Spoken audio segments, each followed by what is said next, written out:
La prédica de hoy se llama Ley de Pigmalión o Ley de la Expectativa. Y vamos a estar abriendo en Juan 11:15, lo tienen ahí en el Power si lo quieren leer, 14, versículo 14:4 y 20:27. El primer versículo dice así: y me alegro por vosotros de no haber estado allí para que creáis, mas vamos a él. Y el segundo versículo dice: y sabéis a dónde voy y sabéis el camino. Luego dijo a Tomás: pon aquí tu dedo y mira mis manos, y acerca tu mano y métela en mi costado, y no seas incrédulo, sino creyente. Juan 11:15, 11:15, 14:4 y 20:27. Y dice así: y me alegro por vosotros de no haber estado allí para que creáis, mas vamos a él. Ahora les voy a ir explicando cita por cita. Y sabéis a dónde voy y sabéis el camino. Luego le dijo a Tomás: pon aquí tu dedo y mira mis manos, y acerca tu mano y métela en mi costado, y no seas incrédulo, sino creyente. Y saben que la ley de Pigmalión o ley de la expectativa vamos a tomar como esencia. Vieron que tomamos en Vidas Comprometidas la vida de Felipe, en Normales y Anormales tomamos la vida de Andrés, y hoy vamos a tomar la vida de un personaje impresionante en las Escrituras, que es la vida de Tomás. Ustedes saben que Tomás es muy parecido a todos nosotros antes de que el Señor produjera en él algo fuerte. Tomás aparece en 3 relatos. Yo no les quise poner las citas completas para que pudiéramos trabajar justamente otras que son de gran valor. Hermanos, en el primer relato, Jesús estaba, el primer versículo tiene relación con la muerte y en la resurrección de Lázaro. En el primer relato, Jesús estaba con los discípulos predicando a mucha gente. Y le trajeron la noticia de que Lázaro había muerto. Entonces, que Lázaro estaba enfermo, estaba muy grave. Y en vez de ir rápidamente y corriendo a ver qué pasaba con Lázaro, que era su amigo entrañable, el Señor siguió haciendo su trabajo. Siguió predicando, siguió atendiendo a la gente que estaba en el trabajo que él estaba haciendo. Pasaron 2 días de lo que le fueron a avisar al Señor, que Lázaro había muerto. Y Lázaro estaba enfermo y Lázaro murió en estas 48 horas. Dicen los historiadores que se dieron desde que le fueron a avisar a Jesús. Hubo un lapso de entre 48 y 54 horas que Jesús volvió a ver a Lázaro. Ahora, en ese tiempo, Lázaro agudizó su enfermedad y murió. Y le dijo a los discípulos: vamos a despertarlo, porque Lázaro no ha muerto. Lázaro no ha muerto. Entonces dice: Lázaro duerme. Y los discípulos dijeron: pero si ya está mal. Su estado estaba mal. Estamos hablando hasta la muerte de Lázaro. No hasta que Jesús llegó a verlo a Lázaro. Acuérdense que no había ni aviones, ni trenes, ni colectivos en esa época, ¿no? Entonces, hasta que Jesús pega la vuelta. En ese lugar donde Lázaro había muerto, lo buscaban a Jesús. Ustedes saben, donde Lázaro, en el mismo lugar, donde buscaban a Lázaro para acercar todo el proceso de los médicos y todo lo que pasaba en la relación de los médicos para ir a verlo. Los médicos de esa época curaban con hierbas, con un montón de cosas. Era una medicina muy básica, pero Jesús era como que no podía viajar tampoco mucho para ahí. ¿Por qué motivo? Porque en ese lugar estaban buscando a Jesús para matarlo, y hubiera sido adelantar los planes de lo que se iba a dar un par de meses después. Hermanos, cuando el Señor le dijo: Lázaro está muerto, le fueron a decir, el Señor le dijo, se dirigió a todos los discípulos, y cuando se dirigió a todos los discípulos, en manera inmediata le dijo: no está muerto, duerme. y volvió a repetirle a los discípulos. ¿Y quién estaba en medio de todos los discípulos? Felipe, Andrés, Tomás. Entonces le dice, vamos a despertarlo. Yo me imagino los gestos que debe haber hecho Tomás, porque dice que de todos los discípulos fue el más incrédulo. Entonces lo que menos tiene que haber dicho, ¿para qué vamos a ir, no?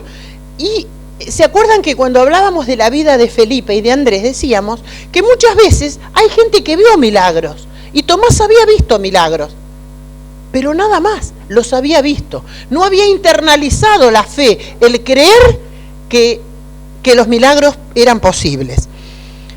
En el segundo relato, en ese primer relato le dice, vamos a verlo. Entonces le genera una expectativa, vamos a ver a Lázaro, a ver qué pasa.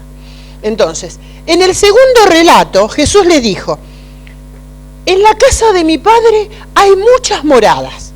Yo voy a preparar un lugar ahí, para donde yo estoy. Cuando ustedes hagan el discipulado de vida abundante, esto es así, es hermoso. ¿Saben por qué? Porque enseña, en la casa de mi Padre muchas moradas hay. Y dice, voy ahí a preparar lugar. Y algunos se cree que los que anduvieron en disciplinas orientales, en todas estas cosas raras, se creen que el Señor fue a preparar otro mundo para que nosotros vayamos para allá.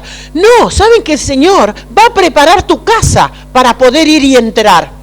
Porque muchos años de iglesia no son justificativos de que el Señor habita en tu hogar. Y hoy lo vamos a demostrar.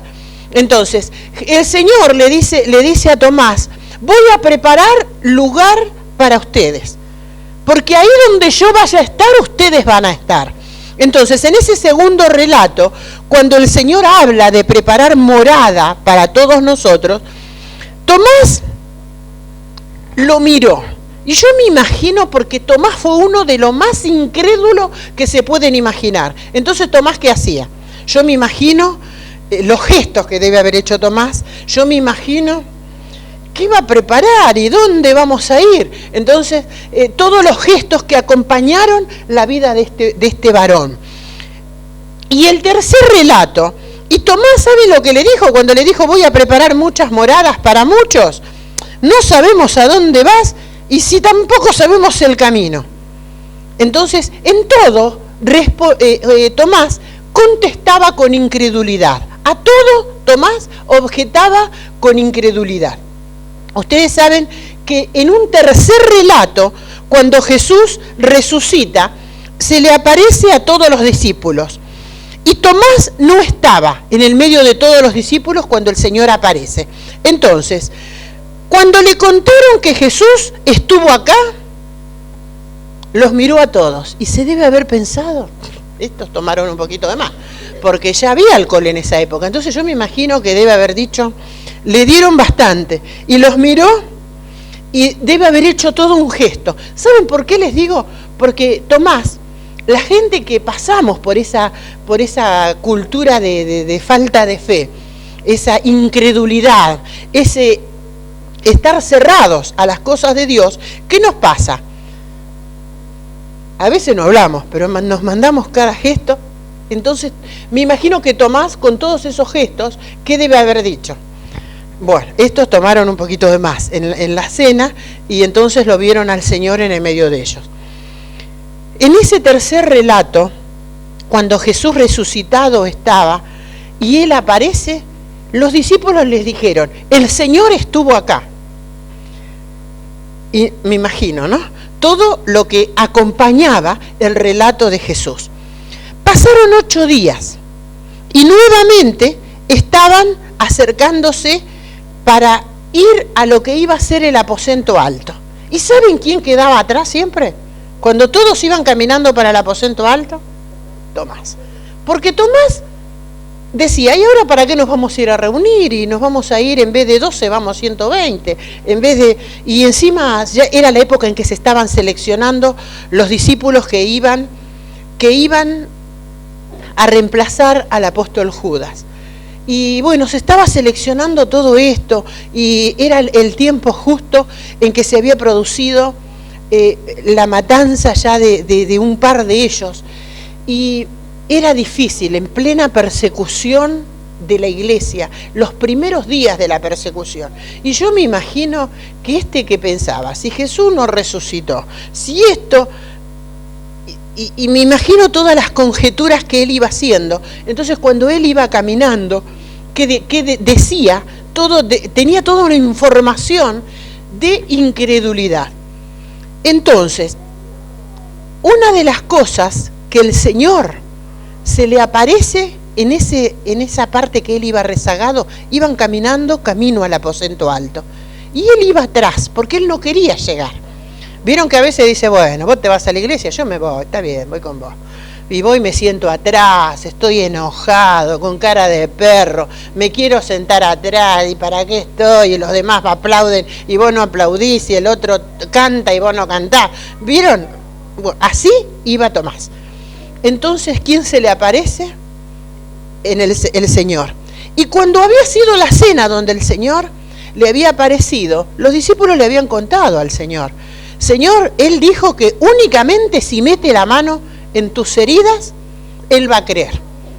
Entonces el Señor se le aparece y le dice, Tomás, mete la mano en mi costado. Ay, yo no quiero imaginarme, así como era de tosudo y cabezón, me imaginaba Marcelito el día que subió cuando había pasado lo de los conejos acá, ¿no? Otra que asustado, porque no sabía si era una visión, si era una aparición, todo esto. Pero cuando el Señor le dijo, mete la mano en mi costado, ¿cómo? Si había muerto, el cuerpo no estaba, ¿cómo va a meter la mano en el costado? Y el Señor le hizo meter la mano en el costado. Todo el relato se va a basar en esa palabra. Hermanos, habían pasado 8 días de la aparición en la que Jesús había estado hablando. Y estaban esperando la presencia, y el Señor tuvo un par de apariciones entre su muerte y la presencia, y en ese trayecto ellos estaban preparando la reunión con oración, ¿en dónde? En el aposento alto. Y estaban ahí, y el Señor traspasó la puerta cerrada, y citan las Escrituras conforme la diversidad de lo que se llama la sinopsis de todos los evangelios, lo que pasó en esta hora, en este día en San Juan, lo que cita Mateo, lo que cita Marcos, y dice que otra vez el Señor, cuando ya estaba Tomás adentro del aposento alto, dice que le dijo a Tomás, Tomás, primero le dijo, toca mi costado, y después le dijo, toca mis manos y mi costado. 2 cosas. No seas incrédulo, le dijo, sé creyente. ¿Por qué? Porque la fe funciona en 2 planos. Funciona en el plano espiritual y de Dios y en mí. Funciona en 2 planos, el espiritual y el natural. El humanismo, hermanos, fue malo. ¿Saben por qué? Porque nos dijo, cree en vos, levántate vos. Tu autoestima tiene que estar bien alta, pero vos tenés que creer en vos y no tanto en Dios. Ustedes saben que eso es el mensaje que da el humanismo.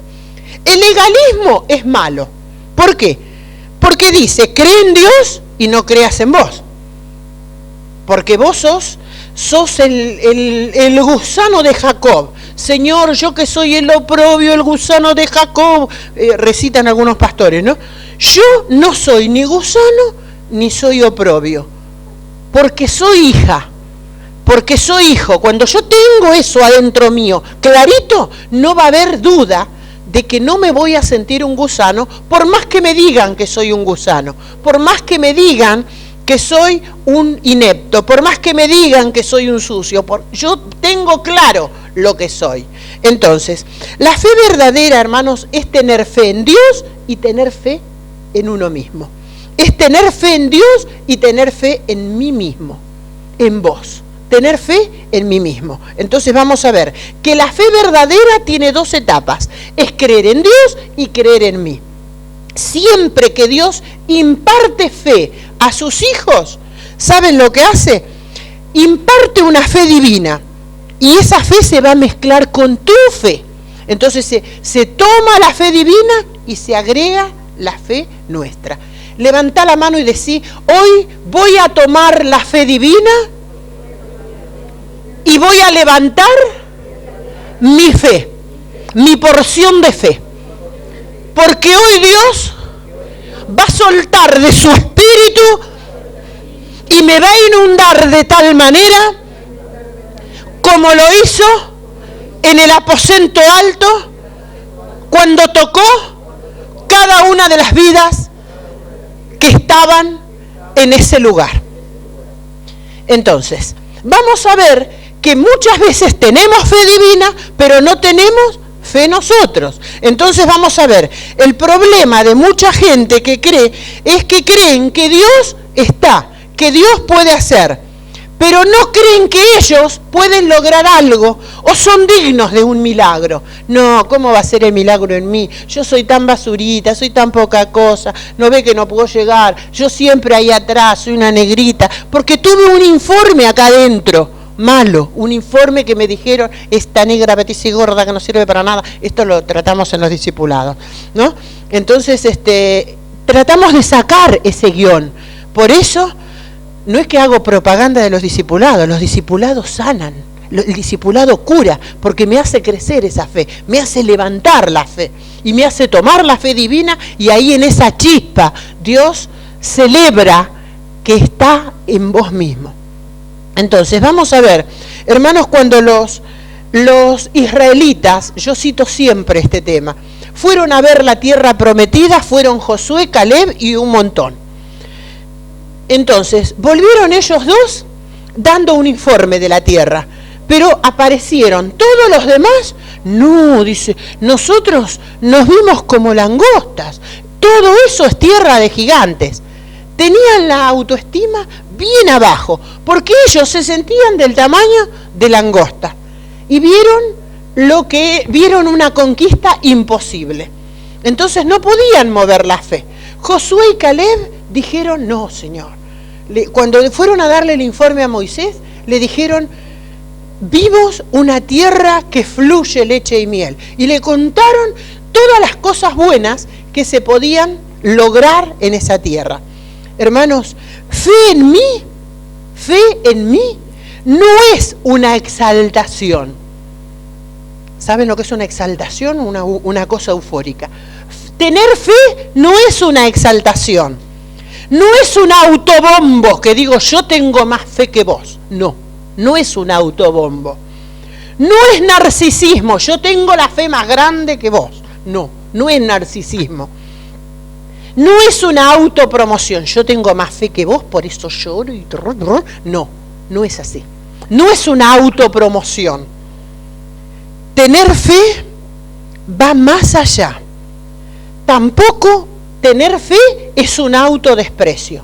Yo como gusano de Jacob, el Señor se va a ocupar de mí y me va a levantar de ahí. Entonces no me coloco ni la dentadura porque pienso que yo debo dar una idea de pobreza que no es pobreza, es miseria. Entonces tenemos una cultura donde no llegamos ni siquiera a los niveles de medianos para arriba. ¿Por qué? Porque nos signaron acá que la pobreza, la miseria y eso es cristianismo. Eso no es cristianismo. Yo siempre comento que Jesús, para ser carpintero, estuvo en las mejores familias de Nazaret. Y esto históricamente está probado, porque un carpintero no podía tener todas las máquinas que tenía. Yo muchas veces les digo a los chicos, ¿cuántas máquinas tenés? ¿Vos sabés que sos rico? Y se quedan mirando. ¿Por qué? Porque ¿cuántas cosas tenemos? Somos ricos. Lo que pasa que la mala administración hizo desastres en que ni siquiera valoráramos lo que debíamos valorar. Entonces, vamos a ver que hoy nos vamos a descubrir desde un ángulo de la fe que somos millonarios. Entonces, cuando el Espíritu va a otorgarnos un servicio, le otorga un servicio de calidad de primer orden. Entonces, Acuérdense que fe en mí no es autoexaltación, no es promoción, no es narcisismo, no es un tener una cosa particular. Hermanos, durante muchos años, la iglesia, durante muchos años, a través de un legalismo inmundo, yo digo que es un legalismo inmundo, sucio, ¿saben lo que hicieron? Lo único que dijo que debíamos creer en Dios y que nosotros éramos una basura, escasa, vos tenés que demostrar la humildad. Entonces vos tenés que demostrar, eso no era humildad, eso era miseria. Nos enseñaron a andar, caminar y vivir en la miseria. Eso no pasa por un rasgo de humildad. Vivo en la villa, pero tengo DirecTV, todos los plamas y todo, que el que más trabaja y vive en una zona buena no se lo puede comprar muchas veces. Entonces, eso es miseria, no es humildad. Entonces vamos a aprender a diferenciar. Hermanos, durante muchos años el legalismo nos enseñó que debíamos creer en Dios y que nosotros estábamos ahí para recibir de vez en cuando algún milagrito de parte de ese Señor. Entonces, la fe tiene dos elementos, tiene dos elementos. Uno va a ser un don y otro va a ser una actitud. Yo sé que mi iglesia tiene el don. Le falta la actitud. Entonces, la fe, vamos a ver, es dada por Dios. Y cuando es dada por Dios, y la actitud la colocás vos. A ver, la fe es divina, es el don divino que te lo da. Pero la actitud es, ¿actúo con fe o no? ¿Actúo con esto o no? ¿Uso lo que Dios me dio como un don o no? ¿Creo o no? No hay un término medio. No, porque capaz que no creo. Necesito ver y meter la mano en el costado como hizo Tomás. Entonces vamos a ver. Si vos encontraste a Dios y Dios te encontró a vos, ¿vos lo encontraste a Dios o Él te encontró a vos? ¿Saben que a mí? Yo siempre digo, yo no lo encontré a Él. Él me encontró a mí. Él me llamó, Él me buscó y Él se le ocurrió hacer el milagro tan fuerte en la cabeza que yo tenía, que le estoy pidiendo el segundo, que me recauchute del todo a ver si sale alguna cosa que todavía no quedó ordenada. Ayer hablaba con Héctor y le decía, ¿sabés que yo tuve un problema de la caída tonta esta que tuve y me golpeé la mano? Pero me afectaron por el tema de la neuropatía grave que me quedó como secuela de la diabetes y del cáncer de tantos años que tuve y de tantas operaciones. Me quedó una afección de una neuropatía en las piernas y el Señor no completó esa sanidad. Y ayer le decía a Héctor, ¿sabes que yo necesito conocer un par de cosas? Y estaba hablando y me estaba contando cómo se equilibran los iones. Él me estaba explicando, desde la materia de física que él tiene, me estaba explicando cómo se compensan los dones, cómo se compensan los iones, en la materia. Entonces dije, el médico que me está tratando me vio el otro día y me dijo, yo no me explico, con el mecanismo de defensas cómo estás caminando. Y yo le dije, por gracia de mi Dios, doctor. Y me explicó una cosa que se venía medio complicada. Vine acá y tuve que hablar, estaba hablando con Héctor, y le dije, ¿sabés que estoy con una cosa? Cuando se me produjo esta caída, el golpe se ve que fue un impacto codo y hombro tan fuerte que me tocó algo. Yo creía que era presión alta todas estas semanas que anduve. Y dije, debe ser presión alta, porque la presión me la medían y andaba entre 16 y 18. Pero como había pasado esto de los conejos, yo le atribuía todo esto. Después dije, ya ni me la tomo más, voy siguiendo el tratamiento. Y si yo digo que no me afectó, miento, porque a mí me afectó y me afectó en gran manera la destrucción de lo que se produjo. El Señor empezó a traer una recontrainformación, por eso estoy direccionando con nombre y apellido, porque al dueño le han ofrecido un dinero que sería imposible, 10 veces, 5 veces el valor del terreno, para que nosotros no lo compremos y se instale gente. Justo, digo, yo justo gente que anda en narco, que anda en cosas oscuras, en juego. Mirá que el Señor va a entregarle la iglesia a esta gente. Entonces dije, nosotros vamos a ganar ¿desde dónde? Desde la fe y desde las rodillas. Y haciendo referencia a todo esto me hizo un estudio neurológico el otro día y me dijo, tenés la relación interparietal se afectó con el golpe. Y yo dije, mirá si fue diabólica, cómo produjo el aspecto, porque una caída así, otro se lastima, al otro día se le curó y listo. Entonces dije, bueno, fue direccionada. Entonces, si fue direccionada, tiene que ver con un ataque espiritual. Y si tiene un ataque espiritual, le vamos a responder con la misma fuerza espiritual con la que ellos han atacado. Y ustedes saben que poner fe, algunos dicen Dios me encontró. A mí el Señor me hizo volar un chip que yo tenía en la cabeza. Yo es un tema que no lo toco mucho. Yo tenía un chip en masa encefálica. Y cuando el Señor me sanó, me reconstruyó, por primera vez lo hablé, después en este grupo lo hablé con Héctor Fabricio ayer, y le dije, el Señor cuando hizo el milagro me reconstruyó el cisticerco del cuarto ventrículo, pero quedó un espacio, como un colchón, donde estaba la válvula que me habían colocado los médicos. Eso es lo que afectó el golpe. Golpeó y es como que dilató eso. Y eso es el mareo permanente que tengo, el trastorno en estos días, ¿no? Saben que hablando con Héctor, y Héctor, vieron que Héctor, cuánto lamento, yo quiero que esta prédica él, no le dije lo que iba a predicar. Saben que Héctor es un re Tomás, 2 Tomases, 3 Tomases juntos, ¿no? Entonces le dije, ayer hablando con él y me dice, ¿sabes, Amanda? Que yo siento de Dios, así como te dije lo que te tenías que colocar en la mano, siento de Dios que la fuerza que se toma no es lo que se filma solamente. Ahí está el Espíritu. Y es tanto la santidad que vos tenés que aprovechar la santidad en la predicación que toma tu vida de tal manera y decirle, rellename acá. Y yo lo dije, Tomás me dio una re buena idea. Y mi pueblo y mi iglesia, como me quiere, como yo los quiero a ellos, yo sé que hoy Dios me va a rellenar lo que está vacío. Porque yo también tengo algo hueco, ¿vieron? Y no fue reconstruido, quedó ahí. Dije, Dios sé que va a operar el milagro creativo que está haciendo falta. Porque no es un Dios de tapujos. Y yo no lo había pedido, ¿saben por qué? Porque no me había dado cuenta.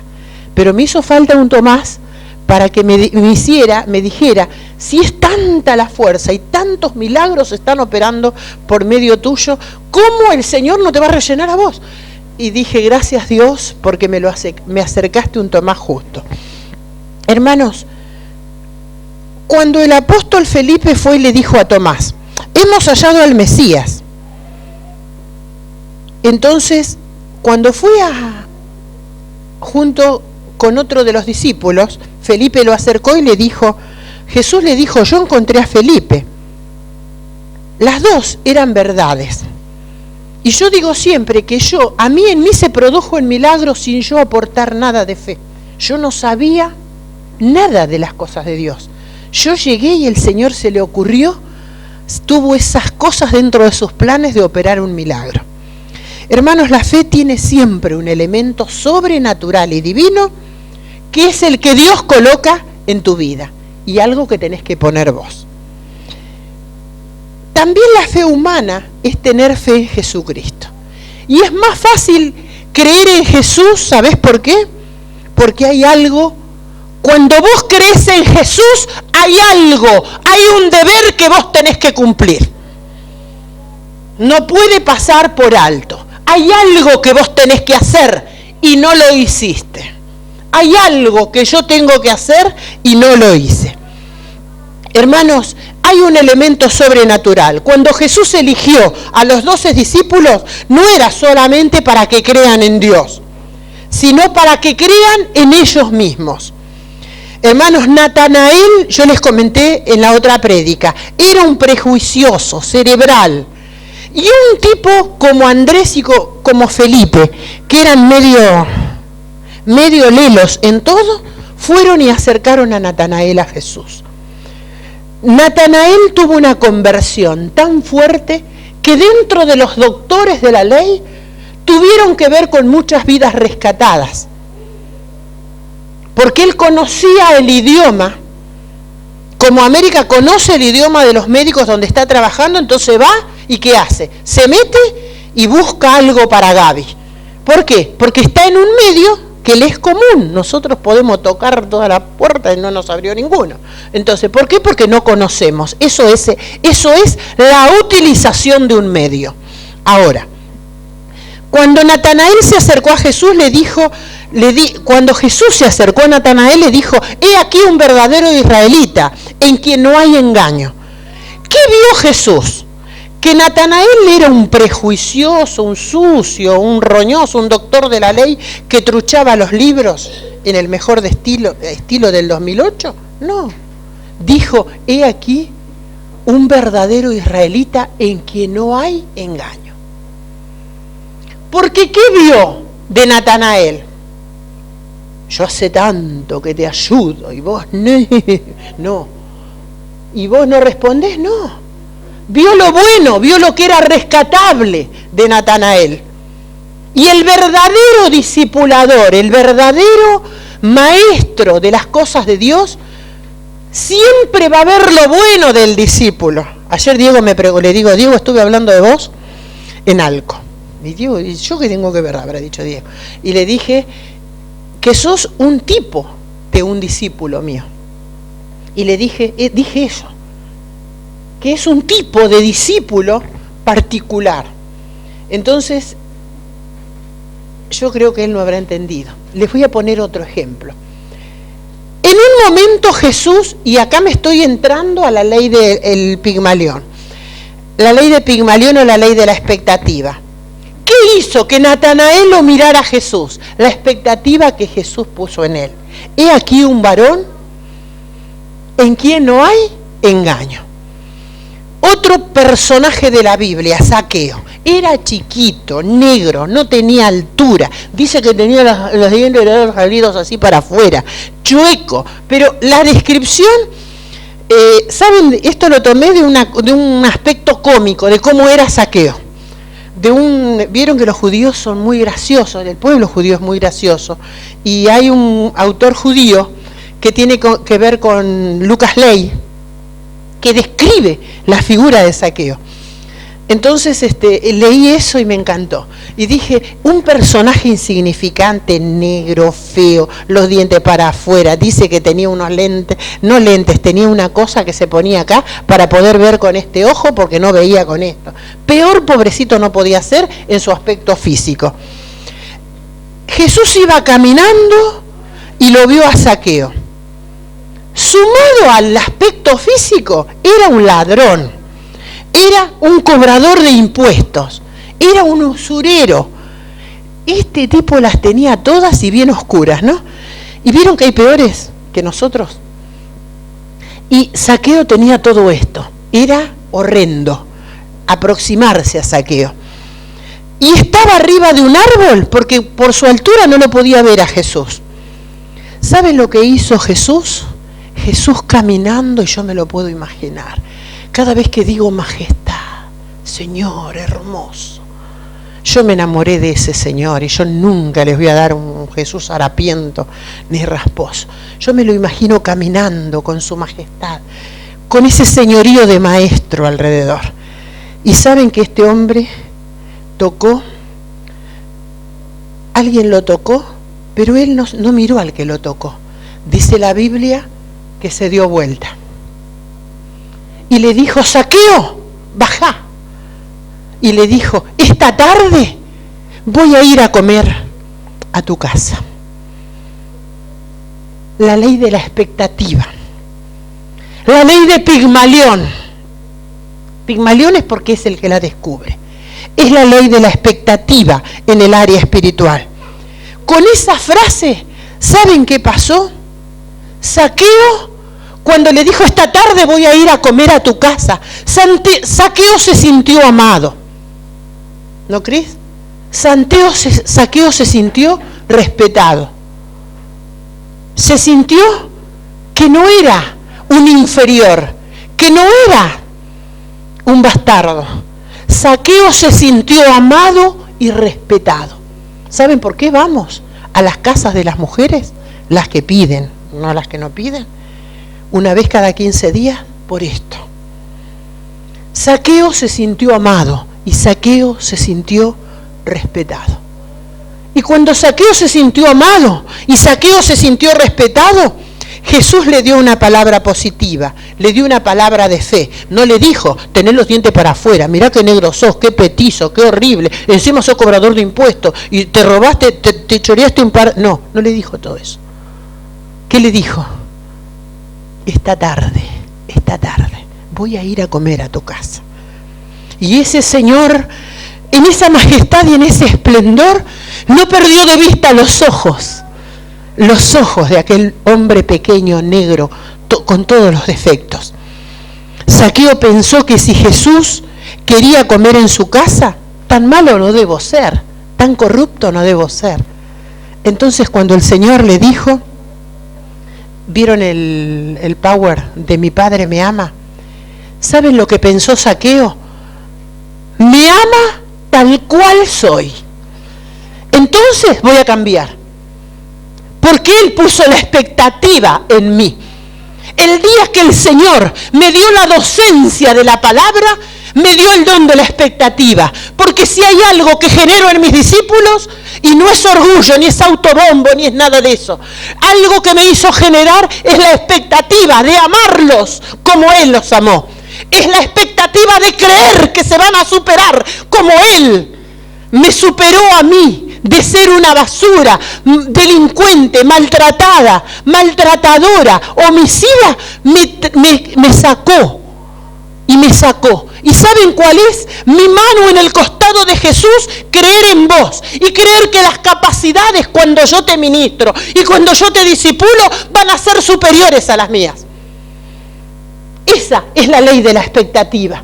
Es la ley que le dije yo. Señor, dame la expectativa que vos le diste a tus discípulos. Por eso es un honor ministrar. Por eso yo les digo que yo no ministro bastardos. ¿Vieron cuando yo empiezo la barca? Yo ministro a los hijos, a los que son capaces de subir al monte. Yo no me ocupo de ministrar bastardos, porque yo me ocupo de ministrar a los hijos. Yo ministro a los hijos de Dios. Y mis hijos van a ministrar a los hijos. Por eso, el otro día, cuando a mí me pasó el Espíritu, el anciano de Díaz, a la señora elegida, para hablarle a la iglesia, yo soy consciente de los dones que tengo y de lo que tengo para dar. Y eso es lo que pretendo de cada uno de las vidas, que se sujetan y están dispuestos a seguir la palabra. Hermanos, todo, cuando Él dijo, si Él puso la confianza, la expectativa en mí, yo voy a cambiar.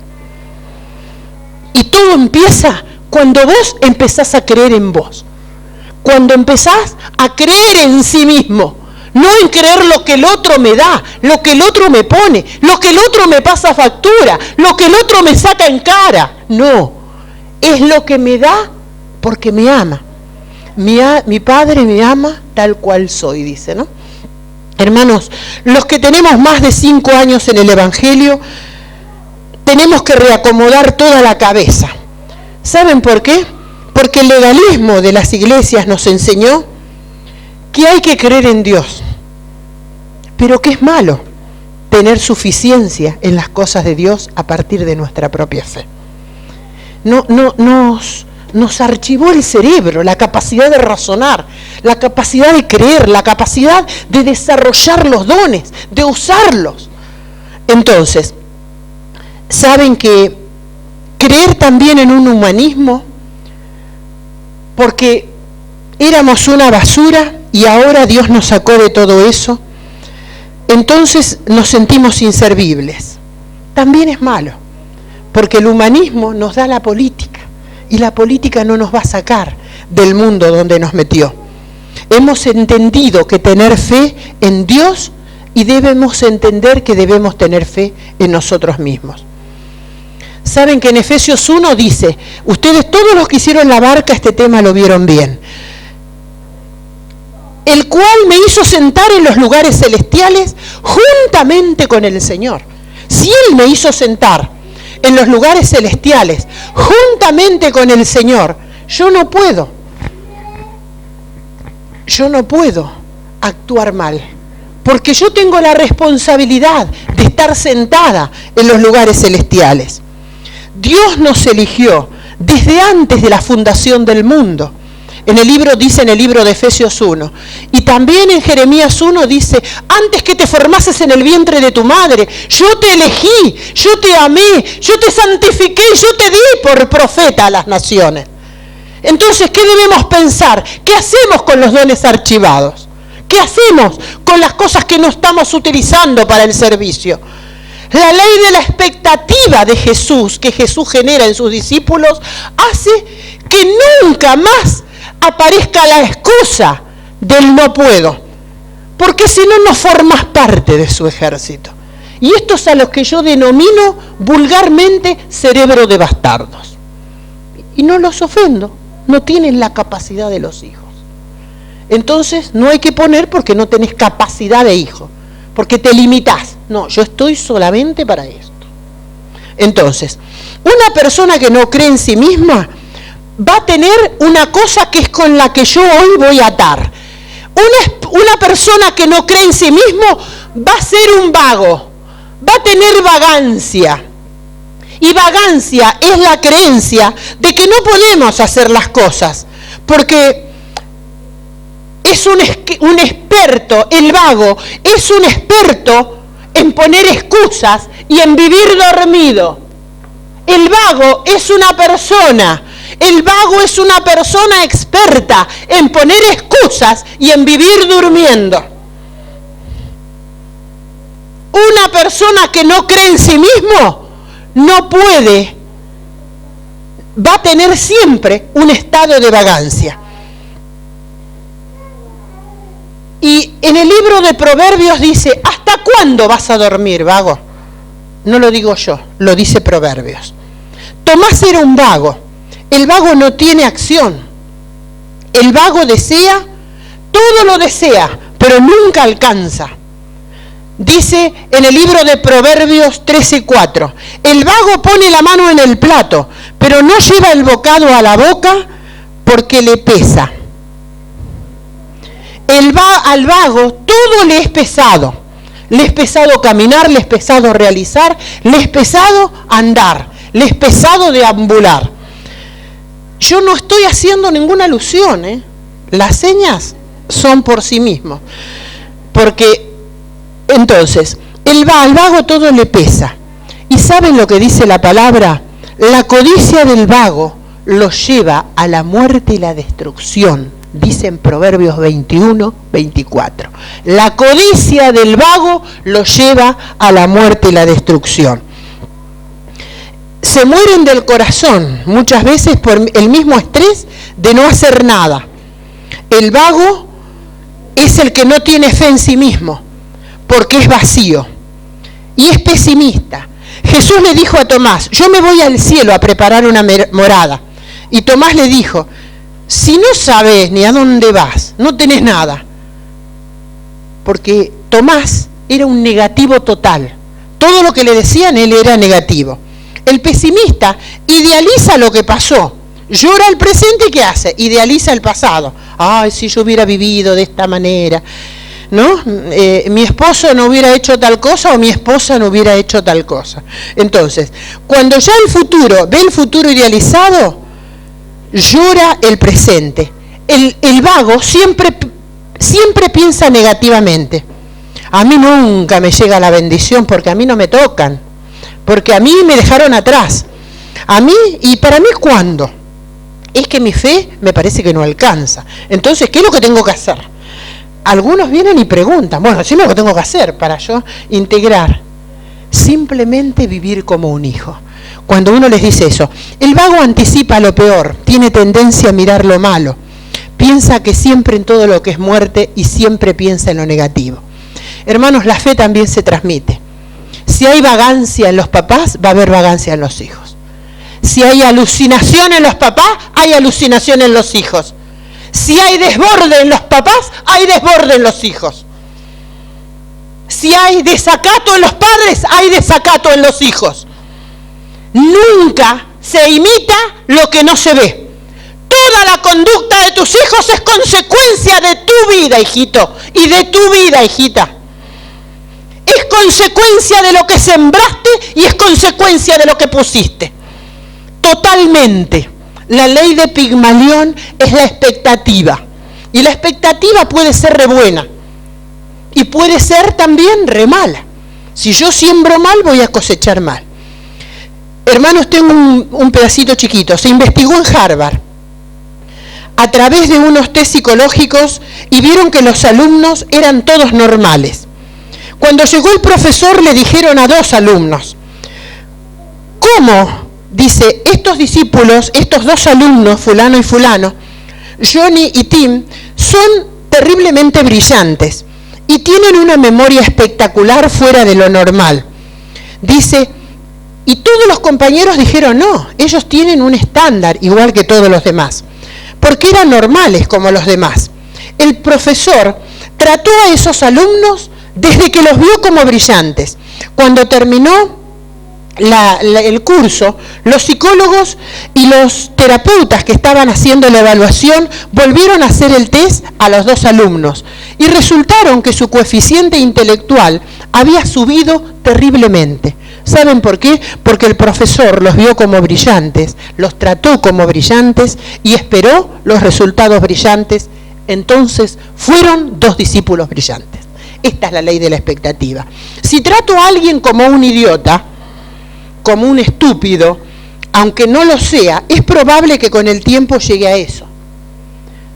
De ahí cuando un papá le dice a su hijo, este tarado, este estúpido, corre, sonso, ¿qué está haciendo? Generando la peor expectativa de destrucción.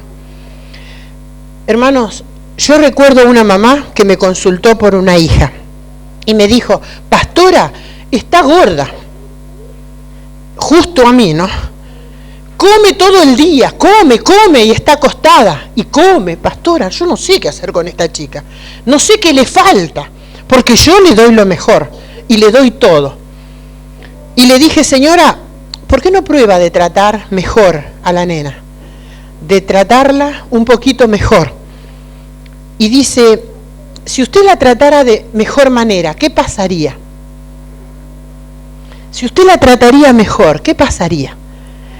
Y dijo, ahora la culpa la tengo yo, de que esta come todo el día, y está echada todo el día. ¿Cómo dijo? Está echada. ¿Quiénes se echan?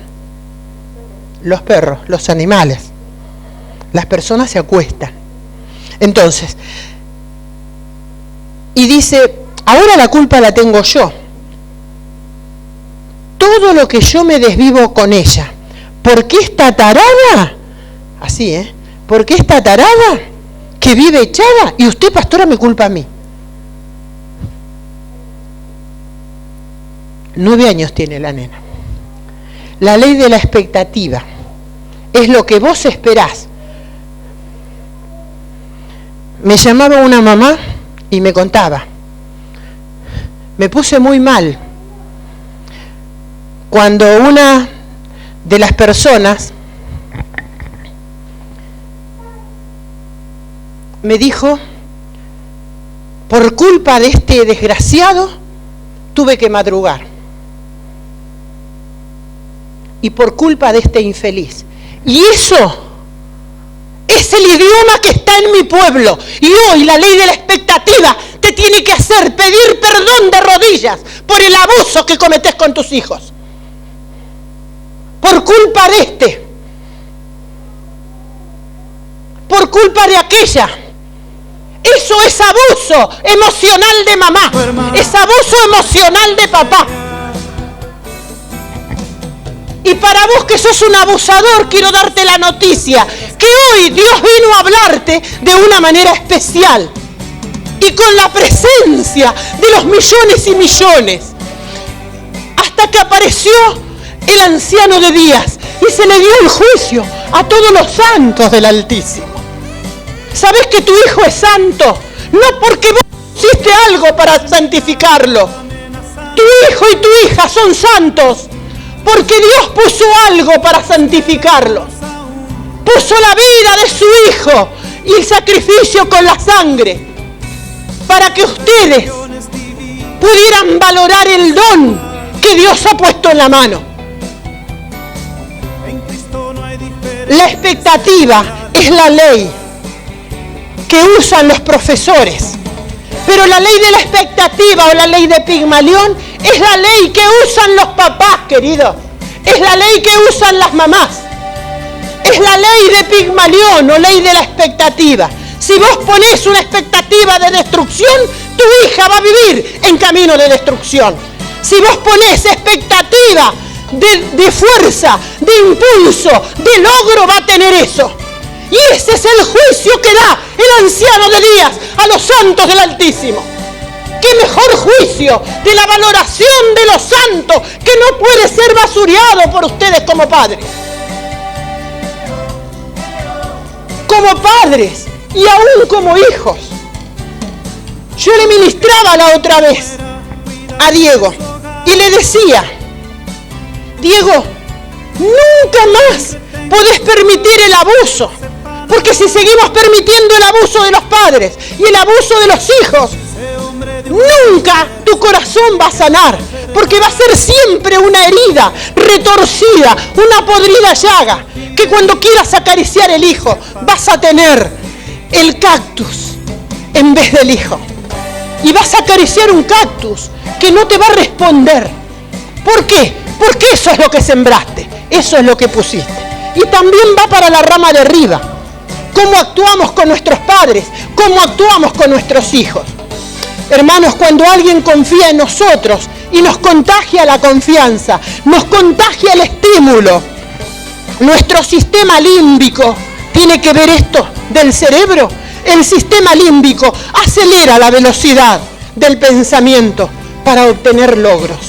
El sistema límbico es el sistema intelectual y de relación que yo sé que hoy Dios lo va a completar.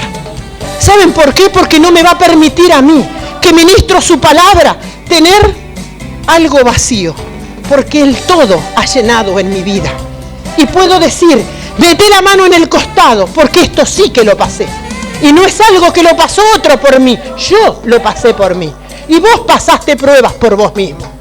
Entonces la valoración y el estado del juicio a los santos del Altísimo tiene que ver con esto. Hermanos, el sistema límbico se acelera. ¿Saben cuándo? Acelera la velocidad del pensamiento, incrementando un estado que va a ser el estado de lucidez intelectual, de energía, de eficacia y también de eficiencia. Hermanos, si tu jefe desarrolla otro concepto, está mal y te lo hace saber. Por ejemplo, un jefe que dice: esta que va a lograr determinar el balance para los primeros días de julio. En cambio viene y le dice: mira, haz un esfuerzo, aunque te tengas que quedar muchas más horas, lo vas a lograr. Entonces, confía en tu capacidad y delega, ¿qué cosa? Confianza en la capacidad. El gran problema de muchas personas hoy, especialmente de todos los jóvenes, ¿saben qué es? Es que nadie les transmitió expectativas favorables, fe en sí mismo, alegría. Fe en sí no tiene que venir no viene de arriba ni viene de otra persona. La fe en sí misma tiene que ver con tu autoestima sanada con Cristo. Hermanos, la fe de Dios es un don y viene por la palabra que hace crecer la fe. Pero la fe en mí, alguien me la tiene que impartir. Alguien tiene que creer en mí. Y si mis padres no creyeron, yo tengo que tener maestros que crean en mí. Y si los maestros de afuera no creyeron en vos, yo siempre coloco el ejemplo fuerte de Cristian. Cristian, cuando entró acá, yo no tomé los atributos espirituales de los dones de que él cantaba en el coro de la otra iglesia. ¿Saben qué tomé? Yo miré un papel que él me escribió al tercer día que llegó. Dije, Cristian tiene una dislexia tan pronunciada que, Señor, ¿cuánto tiempo va a tardar?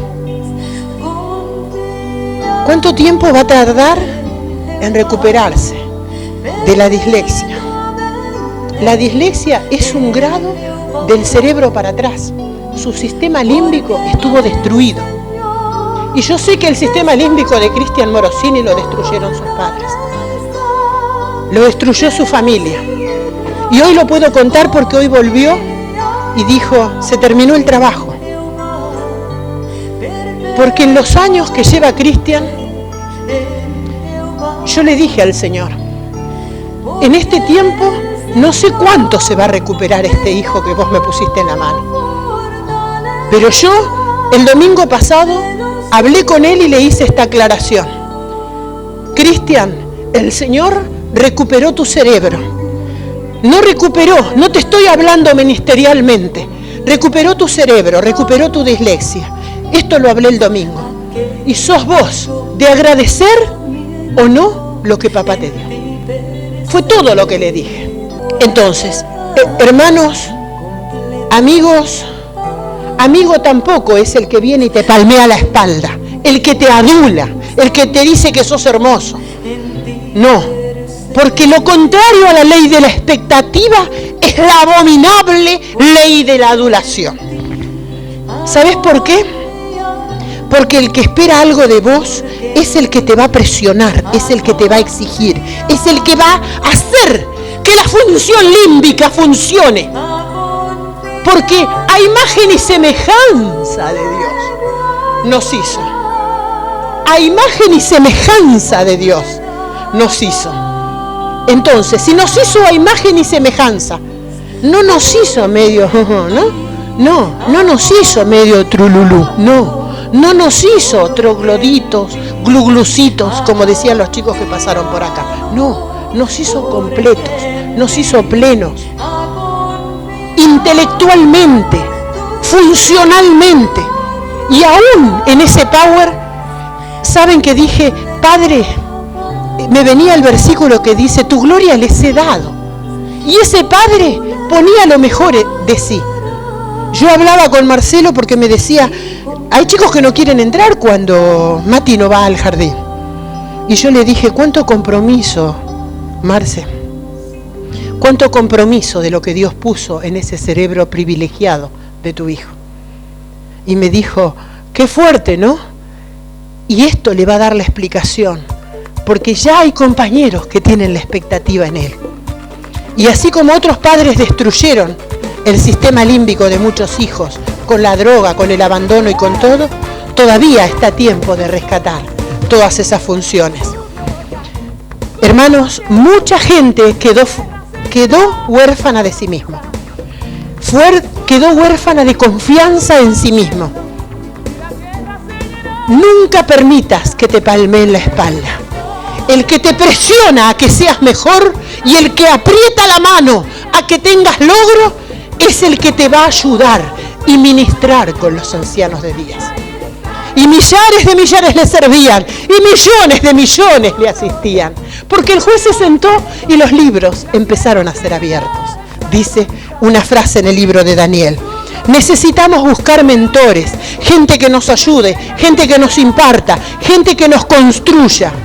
Cuanto más grande es la fe del líder, cuanto más grande es la capacidad de desafiarte, cuanto más estima se tiene el líder que vos tengas, el pastor que vos tengas, el diácono que vos tengas, el ayudante que te ministra, es cuanto más estima te va a transmitir como educador. ¿Sabés por qué? Porque tanto el líder como el papá, la mamá, es el que va a poder impartir fe en la vida de los menores, en la vida de aquel que está ministrando. Si nosotros tomamos los hombres a veces tal como son, no vamos a generar una expectativa, hermanos. Si el Señor lo miraba a Zaqueo, no era para mirarlo. Si lo miraba a Tomás, no era para mirarlo. Entonces le dijo, mira, vamos Tomás, Lázaro no está muerto, duerme. Y él me imagino, debe haber ido, este está medio loco, ¿qué viene? Debe haber ido susurrando todo eso. Pero le dijo, ¿saben por qué? Para generar en él la expectativa. Y Jesús, ¿sabe lo que le dijo? No voy solo, vamos Tomás. Porque la gloria que tú me diste, Señor, yo se las he dado. Y la gloria que el Señor había recibido se la dio a sus discípulos. La gloria que te da es para que vos la impartas. Entonces, si nosotros le dijo vamos a resucitarlo a Lázaro, él ni se podía imaginar, pero lo ayudó, lo acompañó. Hermanos, Jesús le dijo vamos Tomás, lo vamos a hacer. Y cuando Jesús le dijo, bueno, está bien, tenés que ir a resucitarlo a Lázaro, mirá que ahí te quieren matar, le dijo Tomás, mirá que ahí te quieren matar, vamos a morir todos con vos. Entonces, miren si era incrédulo, que lo que menos pensó es Lázaro. Él pensó, ahí lo están buscando para matar vos, que nos maten a todos. Era un amigazo, así un loco, bien como un loco. Entonces, yo te voy a ayudar. Y cuando Jesús le dijo, me voy a preparar morada para vos, ¿saben lo que Tomás le dijo? No sé. ¿Y saben lo que el Señor le dijo? Sí que sabés, Tomás, yo he preparado el camino para que vos sepas. Y Tomás seguía sin creer. Hermanos, en esta mañana necesitamos que Él hable al corazón. Habla fe, cree en Dios, cree en vos mismo. Porque vos no sabés que sabés, ¿no es cierto? ¿Cuántos no sabían que sabían lo que era la fe? Que papá pone y yo recibo, y yo pongo lo mío. Tu espíritu, ¿sabés una cosa? A veces se está ministrando a todos. El otro día me pedían permiso para que Vicky salga. Me dice, todos los nenes salieron. Yo quiero que salga ella, me decía Laura. ¿Y saben que el espíritu sabe más que la mente? Y es como el momento que está recibiendo con jarrones el aceite. La formación y lo que vos no podés, vos lo estás echando afuera. Entonces, como ella no sabe que sabe, yo le dije, no, déjala adentro. Y no porque quiero castigar, sino porque quiero que reciba. Porque lo que no sabe su mente, no sabe su cuerpo, lo sabe su espíritu. Que es una elegida, que es una digna de amar, que es una maravillosa herramienta en las manos de Dios. Tomás le dijo, si no toco, no creo. Y Jesús le dijo, Tomás, toca mis manos y toca mi costado, Tomás. Saben que todos los discípulos fueron incrédulos. Y Jesús no lo estaba retando a Tomás. Le dijo, vení, meté la mano. Meté la mano. Cuando yo le pedí a Víctor que me ministrara, porque no me debe ministrar ningún familiar directo, porque esa es la ley. Ni aún los compañeros, nos hacemos, en un caso de urgencia, una oración. Pero cuando hay algo que tiene que ver con un ataque espiritual, debe ministrar algo que no es de la familia. Está mal que nos ministremos entre hermanos, entre todo ese tipo de cosas. Lo mejor sería que se haga de otra manera. Ustedes saben que yo le pedí que me ministrara la mano. Yo me daba cuenta lo negativo del pensamiento. Y cuando Tito le dijo, vení, Héctor, y se metió Tito, él tuvo recién de venir a ministrar otra vez la mano. Y Héctor se metió así, bien como un hijo se mandó. No entiende mucho, no tiene mucha teología, y se mandó. Porque es como Tomás, vamos, te van a matar, bueno, vamos, igual, te van a matar. Tomás hizo así. Dios te va a dar todas las señales, atendé bien, físicas, necesarias para que cambies con la seguridad de que Dios está con vos. En esta mañana, papá bajó para decirte, ¿qué necesitas, hija? ¿Qué necesitas, hijito? Padre, necesito seguridad. Y dame una señal bien grande, como se la diste a Tomás. Y el Señor te dice, tranquilo, tranquilo, sigue avanzando. sé creyente, formate. Porque todo lo que te prometí lo tocarás y lo vas a mirar con todos tus sentidos físicos. Tomá todo. Tomás tocó y le dijo, Señor mío y Dios mío, pensando que había entendido, pero tampoco había entendido cuando le dijo Señor mío y Dios mío. ¿Saben cuándo entendió? Cuando cayó el Espíritu Santo en Pentecostés. Y le dijo, ¿sabes qué espero de ustedes? Y es lo mismo que te viene a decir a vos en esta mañana. ¿Sabés lo que espero de vos, hijita? ¿Sabés lo que espero de vos, hijito? Que me seas testigo, que empieces a ser testigo, porque si no sos testigo no sos mi hijo. Hijito, te vine a preguntar, ¿me podés ser testigo? ¿Me podés ser testigo, hija? ¿Podés ser testigo por donde vos caminás? Testimonio, hijo, testimonio, hija. Testimonio, testimonio es ser testigo. Que me sean testigos en Jerusalén, en Judea y hasta lo último de la tierra. El Señor está esperando cosas grandes de la vida de todos ustedes, porque fueron elegidos, porque fueron predestinados, porque fueron amados desde antes de la fundación del mundo y porque fueron amados mucho antes. Vienen días grandes para la iglesia, hermanos, y todo lo vamos a poder en Cristo. En no muchos días, le había dicho el Señor, mandaré de mi espíritu. Y Tomás seguía sin entender porque el espíritu no lo había tocado. Hermanos, lenguas de fuego, discípulos, se posaron sobre ellos. Y la gloria fue tan grande que fue el día en que los hijos, en que todos ellos se graduaron como hijos. Tomás ya nunca más iba a ser el vago, pesimista y negativo que había caminado. Cuando vino el Espíritu Santo, el hombre que todo lo sabía, que todo lo podía, se había transformado. En todo lo podía en Cristo que lo fortalecía. Cuenta la historia que lo fueron atando por partes. Cuenta la historia que lo fueron atando por partes. Ataron los brazos, las manos al cuerpo y lo fueron atando entrecruzado. Y cuenta la historia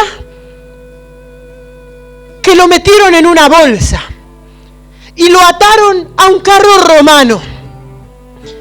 Y cuenta la historia que cuando lo estaban metiendo en la bolsa a Tomás, le decía, solamente mi Dios, Señor mío, Adonai, Adonai, Adonai, Señor mío, Señor mío. Dice que lo estaban metiendo en la bolsa y se iba acurrucando, acurrucando, acurrucando, acurrucando, acurrucando, acurrucando en la bolsa. Que la bolsa lo iba apretando, apretando, apretando, hasta que sus rodillas daban el suelo. Y dice que lo iban apretando a golpes y a golpes en la cabeza. Y le decían, grita, grita, y gritaba, Adonai, Adonai, Adonai, Señor mío y Dios mío. Y cuando lo iban llevando en la bolsa, en el carro romano, caminando, así de rodillas, lo iban arrastrando y golpeando por las calles de aquel pueblo. Dice que seguía gritando, porque la boca no se la habían podido atar.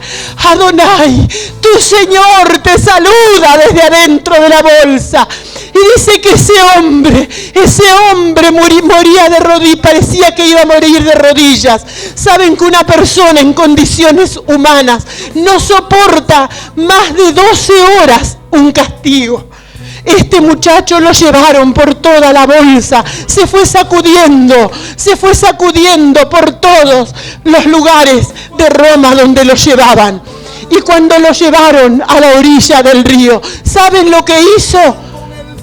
Lo iban a arrojar la bolsa y creían que él estaba muerto porque sangre salía a través de la bolsa.